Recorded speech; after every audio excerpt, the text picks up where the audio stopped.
guys, welcome back to Bibliophile Reads. I'm Courtney and today you're joining me for my now annual birthday book haul. This year I chose again for my birthday to do a book haul. I loved this last year. I really set out to like the big barns in our city and browsed, and I wanted to do the same thing this year. So I actually decided to celebrate my birthday a little bit after my date. So my birthday is the 3rd. And I decided to celebrate the weekend of the 6th. Well, school started on the 3rd, and my youngest, her birthday is about 10 days before mine, so it's like we needed a birthday break, but it was so perfect because everybody was in the best mood to browse with me, and I picked up 9 books, and so I want to go over them with you and tell you what I got. Now, last year I really had a huge focus on witchy romance because I knew I wanted to read that. But this time I did a good mix. So let's get started with the 2 books I've already read. The first book I picked up was Haunted Ever After by Jen DeLuca. I had been seeing this everywhere. And Jen DeLuca wrote those stories like Well Met, Well Played, Well Matched, Well Traveled. And it was a cute, thin book. The paperback was ideal, so I wanted to read it. So this book, I'll just read the back cover even though I've already read it. It says, small coastal Florida towns often find themselves scrambling for the tourism dollars that the Orlando theme parks leave behind. And within the town limits of Boneyard Key, the residents decided long ago to lean into its ghostliness. Nick Royer, owner of the Hallowed Grounds coffee shop, embraces the ghost tourism that keeps the local economy afloat, as well as his spectral roommate. At least he doesn't have to run air conditioning. Cassie Rutherford possibly overreacted to all her friends getting married and having kids when she left Orlando and bought a flipped historic cottage in Boneyard Key. Though there's something unusual about her new home, her laptop won't charge in any outlets, and the poetry magnets on her fridge definitely didn't read wrong in My House after she put them up. She's charmed by the colorful history, and she's catching a certain vibe from the grumpy coffee shop owner. Nick takes her on a private ghost tour, sharing town gossip that tourists don't get to hear, and as they spend nights side by side, looking into the former owners of her haunted cottage, their connection solidifies into something very real and enticing. But Cassie's worried she's in too deep with this whole haunted home ownership thing, and Nick's afraid to get too close in case Cassie gets scared away for good. So that's a huge description, I just want to say, and seeing as I've already read this book, this is like the entirety of the book, but this just jumped out to me as a great witchy romance. And then if you've been on my channel, you know I've been recently obsessed with Kristen Hanna. And so I definitely wanted to pick up a couple Kristen Hanna books. So when I went to, I went on a Friday night to the bigger Barnes & Noble and picked up quite a few books, and then I forgot to pick up any Kristen Hanna books. So the next day I went to the local Barnes & Noble and picked up a couple of Kristen Hanna books. One of them, and I have read this, is True Colors. This book follows 3 sisters over a period of time. This is the Kristen Hanna formula as they deal with ups and downs, people in different relationships, learning how to support each other, and it just sounded good. Like I said, I've been really into Kristen Hanna lately, and so I would definitely wanted to pick up some of her books. So let's get into the other books that I have not read yet.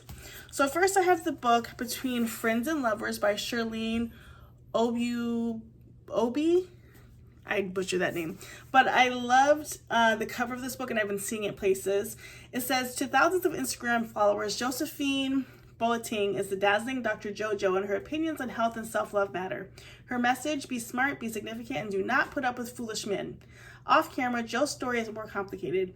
She's grappling with depression and the pressures of her career, and her love life is non-existent, thanks to a decade-long unrequited crush on her best friend, rom-com heartthrob, Ezra Edelman. That's a mouthful right there.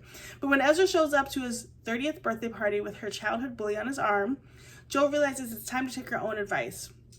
No one is more shocked than Malcolm Waters when his debut novel transforms him into a literary darling, the type who gets invited to a swanky party to discuss film opportunities. Rubbing elbows with entertainment's elite could be great for his career, except he's terrible with people. Just when Mal is ready to escape, he's rescued by no other than Dr. JoJo. He's been following her on social media for years, and she's even more impressive in real life, and to his bewilderment, the admiration seems mutual. But Joe, Ezra, and Mal exist in a world where the line between private and public is as blurred as the one between friendship and love. The question is, can they risk defining those lines to create something real? I loved the cover of this book. Like I said, all year I'm trying to read books with more diverse characters and authors, and this one just seemed really good to me. And so I'm excited to get this one in. Then I picked up another Kristen Hanna book. This book is Fly Away. And this is the second book in the Firefly Lane series. I guess it's a duology. I really didn't want to read this because it only follows Tully and her mom. And I was like, I don't need that. But I just want to read it because I love Kristen Hanna now. And I was like, I want to read this one. So I picked this one up. And it just talks about, oh gosh, it's hard to say if you didn't read Firefly Lane. But after what happened, Tully has new responsibilities, and she is sort of helping out with Kate's daughter, Mara. And Mara's 16 now, is just being a little bit teenage troublesome. And so another tragedy happens that brings everybody together. And so this just looks good. This one's not as big as some of the other books she has. But man, I am sucked into her world and I want to read her whole catalog. So excited about that. Then let's get into a random book. So I picked up book 29 in Babysitters Club, Mallory and the Mystery Diary. Of course, I've read this one already as I'm rereading the entire series, but I'm also collecting the newer covers. And so they just come out one by one, and when they come out, I just pick them up, and that one's cute. So now let's talk about our witchy romance books. These are the books that I'll definitely be reading in October. And I picked these 100% based on cover. So let's see what they're about. The first I picked was Love and Other Conspiracies. This book says Halle Barrett's life is imploding after she's dumped by her hotshot ex, who also happens to be her co-worker and the star of the online series she was producing. Without a new show to present for the company competition, she'll be out of a job. But inspiration can come from the strangest places, like the most handsome guy she's ever seen, passionately discussing Bigfoot on a late-night docuseries. Hayden Hargrove made a name for himself as a cryptid expert on his hit podcast, and he's intrigued by the plucky blue-haired producer who offers him the opportunity to lead his own web show. When the production team sees that Hayden's solo on-screen presence is bad enough to make a ghost blanch, Haley jumps on camera too, hitting him and his cryptids with a healthy dose of skepticism and enough chemistry to electrify their show to the top of the competition. As Hayden and Hallie investigate the unknown, they unearth feelings for each other that shake their beliefs to the core. In their search for Mothman, aliens, and the truth, the most elusive discovery might just be learning to love again. I did read the back cover of this one, and I was like, immediately yes. It sounded so cute to me. And look at this cover, and the colors, spot on. Speaking of Mothman, I did pick up book 2 in the Mothman in Love series. This says I'm engaged to a Mothman. Obviously, it's our girl Heather. She's now engaged to the Mothman. I don't know what they will come up against in this book, but I really did like the first one. It's such a weird, quirky, little cozy book. It's not my usual style, but I'm actually loving it, and I love that this is a little bit older, so the series are like out and ready to be picked up. So I will continue with this one.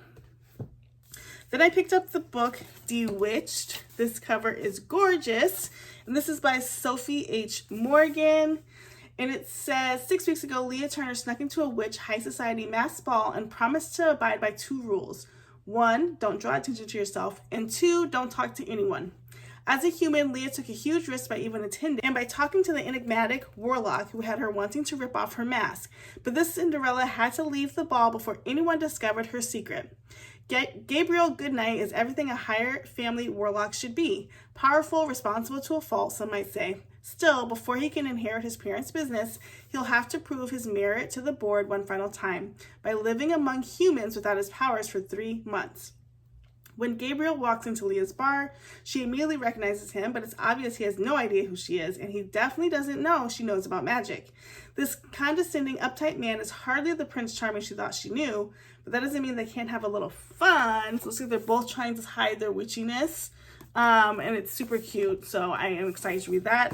And then the last book that I picked up is Big Witch Energy by Molly Harper. She also wrote Witches Get Stuff Done. I can't remember if I read that one, or does it just sound familiar? Was it on my TBR, or did I actually read it? I'm not sure, but this one says Carolyn Wilton is dying to get off Starfall Point, but if she leaves, there's a good chance she'll literally die. For centuries, any Wilton who ventured off the island immediately perished in some freak accident. While Caroline has begrudgingly obeyed her family's curse, she's never forgiven all that it has cost her.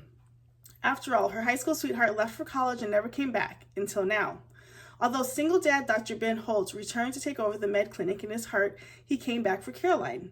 Practical, sensible Ben was too stubborn to believe in her curse, but when his own 2 teenagers meddle their way into coven business, Ben's eyes are open to the world of magic. He quickly learns that Caroline and her friends have the power to see ghosts, like the angry woman in 18th century garb lurking in her family's tavern with a menacing glare, and boy, do they need managing.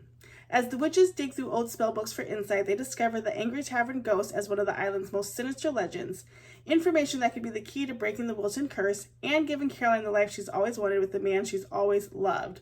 So this to me just screams witchy romance. This is exactly what I'm looking for October. So glad that I picked those up. So those are the 9 books that I picked up for my birthday haul. I am so excited for them, and whenever I do one of these hauls, it just makes me want to buy more books. I did buy about 3 or 4 more books on my Kindle. Let me know if you're interested in knowing what those are. But yeah, I'm excited to start digging in. Like I said, I already read 2, and I'm continuing to read some more, and so I cannot wait to continue to dig in. Anyway, if you have read any of these books, comment down below what you thought about them, or if you plan to pick any of these up. As always, thank you so much for watching. Please like, comment, and subscribe, and we'll see you in the next video. Bye, guys.